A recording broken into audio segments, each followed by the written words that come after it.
Sani adalah seorang mahasiswi yang naik ke Gunung Salak bersama rombongan mahasiswanya.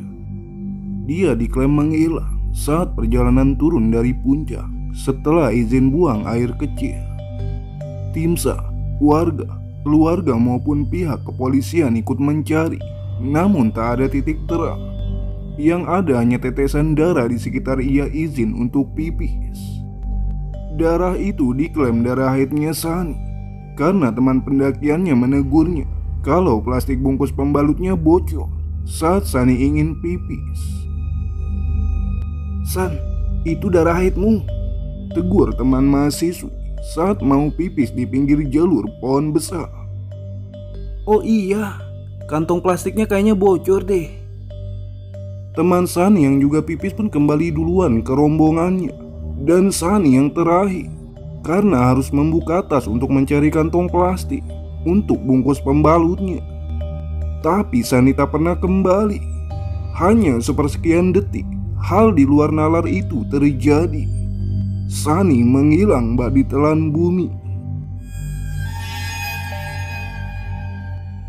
1983, warga Pagelara, Tanggeng dan Cibinong, Cianjur Selatan digemparkan dengan kabar, "Ayah awewe bijil dina batu iu Gunung Subang Tanggeng," yang artinya ada perempuan yang keluar dari batu. Nama batunya adalah Batu Iu di pinggir jalan daerah Gunung Subang Tanggeng. Dan perempuan tersebut adalah Sani. Rambut gimbal seperti hantu, baju menempel dengan kulit, seakan sahabat tidak mandi.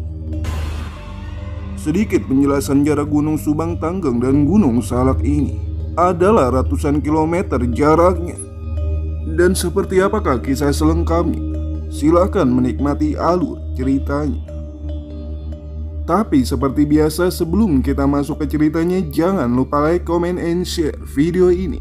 Subrek, nyalain juga lonceng notifikasinya supaya kalian gak ketinggalan cerita-cerita selanjutnya.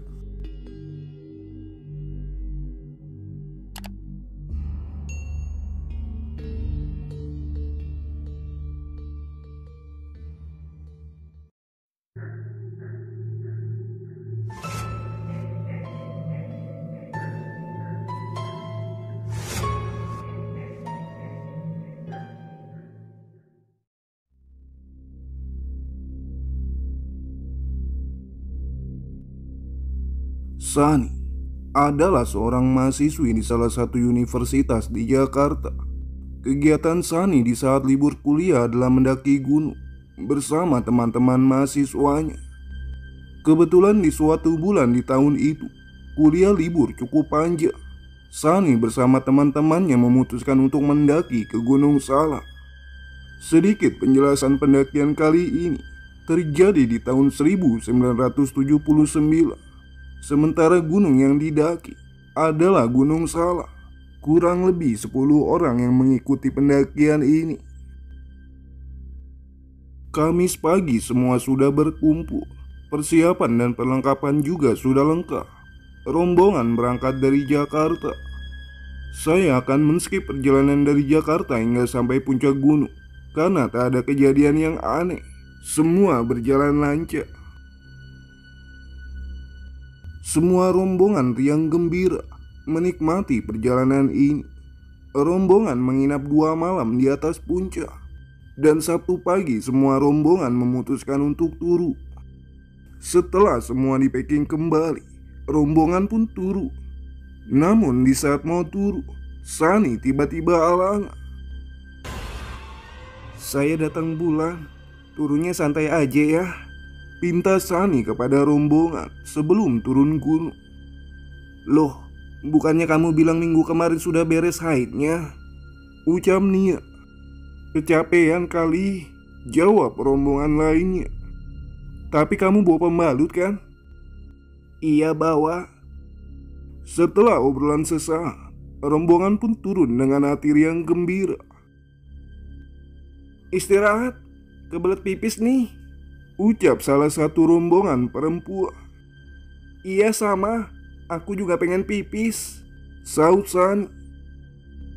Kemudian mereka berdua pun pipis di samping jalur bawah pohon yang cukup besar.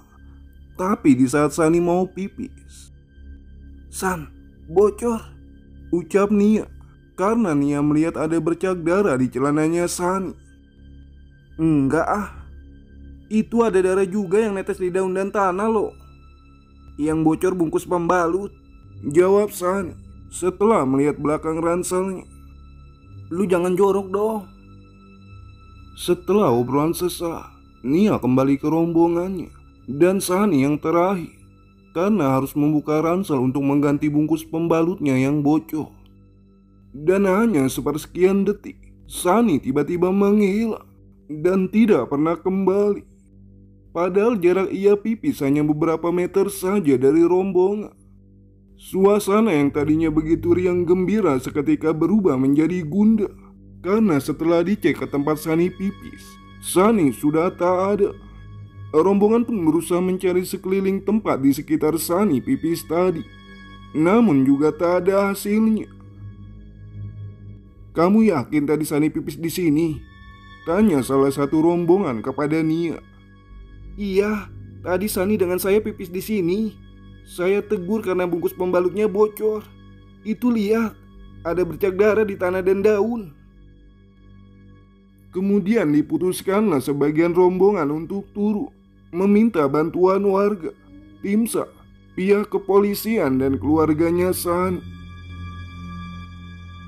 Kita tinggalkan sejenak semua pihak yang sedang dilanda kepanikan dan berpindah ke sudut pandang Sani.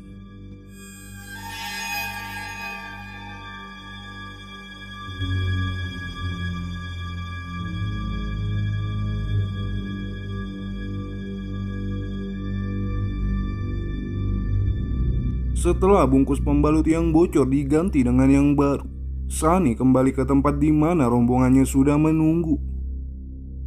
"Lama banget sih pipisnya," ucap salah satu rombongan sembari berdiri dan langsung melanjutkan perjalanan turun. "Iya maaf, tadi saya cari bungkus buat pembalut dulu," ucap Sani. Rombongan yang tadinya istirahat sejenak kini sudah bangun dari duduknya dan melanjutkan perjalanan turun. "Sam, darah haidmu bisa mengundang makhluk halus," ujar salah satu rombongan. "Ih, ngobrolnya di bawah aja bisa kan?" jawab Sani sedikit kesal. Senyuman manis pun keluar dari rombongan yang berucap. Tapi di sini ada sedikit keanehan dari rombongan yang turun saat ini. Suasana yang begitu riang gembira menikmati keindahan alam berubah menjadi sunyi dan juga sepi. Bahkan Sani yang sesekali bernyanyi pun setelah ditetap semua rombongannya menjadi ikut terdiam. "Kalian kenapa sih? Nggak seperti biasanya?" tanya Sani. Tidak ada jawaban, hanya gelengan kepala saja dengan raut wajah datar. "Nia, kenapa sih? Ada apa?" tanya Sani kembali kepada Nia. "Bisa diem gak? Berisik," jawab Nia datar. "Kenapa ya? Apa mungkin semua pada capek?" ucap Nia dalam hati. Sementara cuaca di gunung memang tak bisa ditebak. Langit cerah di hari itu tiba-tiba mendung dan rintik hujan mulai turun. Tanpa ada kesepakatan, ketua rombongan pun berhenti dan langsung membuka tenda kembali. Setelah 4 tenda jadi, hujan pun turun begitu derasnya. Perkiraan saat buka tenda lagi, masih setengah perjalanan turun. Tapi sampai sore hari hujan tak kunjung reda, yang akhirnya rombongan kembali menginap di Gunung Salak. Tak ada kejadian janggal ataupun aneh, hanya saja dari segi raut wajah yang sebelum Sani pipis begitu riang gembira, kini berubah menjadi sunyi.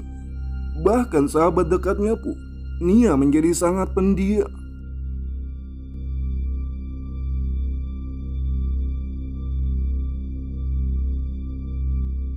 Sementara malam pun berganti pagi, tenda pun dibongkar kembali. Rombongan Sani pun melanjutkan perjalanan turun.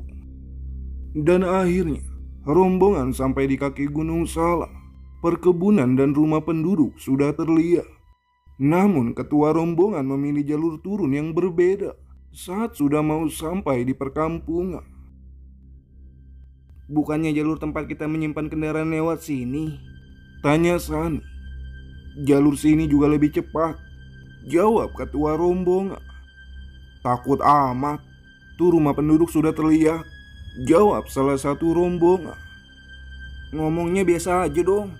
Pendakian kali ini sangat membosankan, ucap Sani.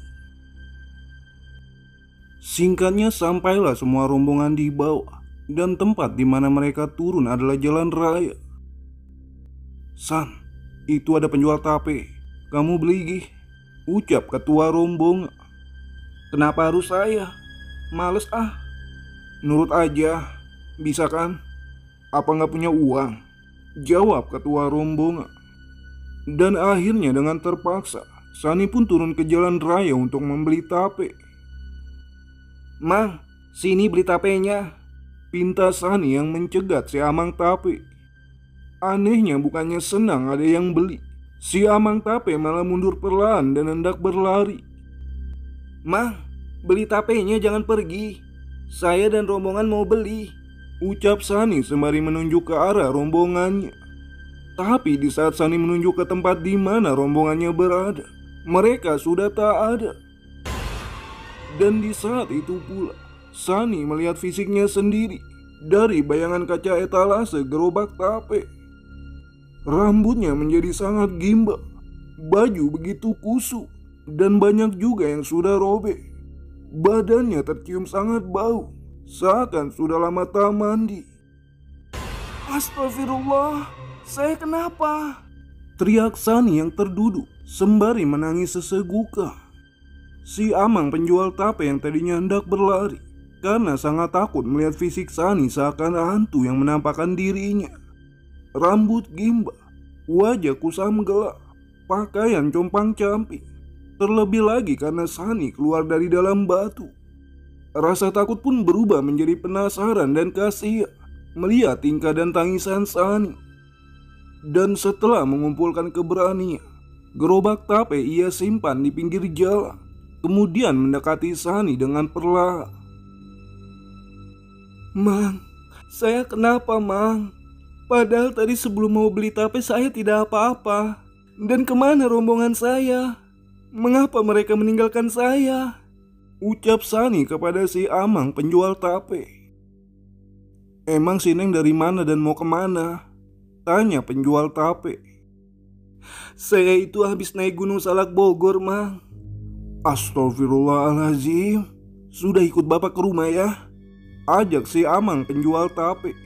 Penjual tape tersebut terkejut mendengar jawabannya Sani yang naik Gunung Salak Bogor dan turunnya itu keluar dari dalam batu yang berada di Gunung Subang Tanggeng, Cianjur Selatan, yang jaraknya itu sangat jauh, bisa berhari-hari jaraknya kalau jalan kaki dari Bogor. Mendengar jawaban dari Sani, si Amang penjual tape pun langsung bisa menyimpulkan bahwa perempuan yang hampir menyerupai hantu di hadapannya ini karena ulahnya makhluk halus. Ikut bapak pulang ya, Neng. Kita bersihkan dulu badanmu. Nanti ceritanya di rumah saja, pinta bapak penjual tape. Dan tanpa banyak pikir, Sani pun ikut pulang bersama bapak penjual tape. Tapi baru saja ia melangkah, Sani tiba-tiba saja pingsan. Neng bangun, Neng. Sadar, Neng. Bapak penjual tape pun berusaha menyadarkan Sani yang tak kunjung sadar. Kemudian digendonglah Sani ke rumahnya bapak penjual tape. Di sepanjang perjalanan, banyak warga yang bertanya, "Bawa siapa, Mang? Kok kayak hantu?" Tegur salah satu warga. "Awewe nu dibawa kerot, lain jurig, keluarnya juga dari dalam batu iuh." Setelah mendengar penjelasan bapak penjual tape, banyak warga yang ikut mengantar ke rumahnya. Singkatnya sampailah Sani di rumah si bapak, dan banyak warga juga yang menjadi ikut mengantar karena penasaran. "Nyi, cepat mandiin si Neng, bersihkan seluruh tubuhnya," ucap bapak penjual tape kepada istrinya. Dan tanpa banyak pertanyaan, istrinya pun menurut dibantu juga oleh beberapa warga yang lainnya untuk membersihkan tubuh Sani. Banyak sekali pertanyaan yang terlontar, tapi Sani hanya diam. Singkatnya, Sani sudah bersih, cantik dan manis seperti sedia kala. Kemudian si bapak penjual tape memanggil Pak Ustadz di kampungnya untuk minta didoakan, karena Sani seperti orang yang masih linglung. Sani pun mulai didoakan. Namun anehnya, saat sedang didoakan, Sani langsung tak sadarkan diri. Biarkan dia tidur. Lama sekali dia berjalan hingga akhirnya dilepaskan. Jangan bangunkan dia sebelum bangun sendiri. Kurang lebih 2-3 hari ia akan tidur. Jelas Pak Ustaz. Dan benar saja, 3 hari 3 malam Sani tidur dengan nyenyaknya. Bapak penjual tape beserta keluarga tak ada yang berani membangunkannya. Hanya saja banyak sekali warga dari kampung Tanggeng Pagelaran Cibino yang datang berkunjung untuk sekedar memastikan kabar seorang perempuan yang keluar dari dalam batu iu, dan ternyata memang benar adanya.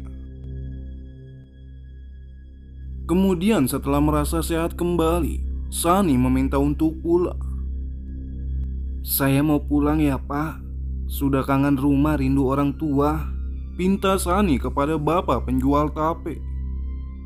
"Kalau masih sakit, istirahat dulu, jangan maksain Neng. Insya Allah Sani sekarang sudah sehat. Kalau ke Jakarta dari sini naik apa ya Pak?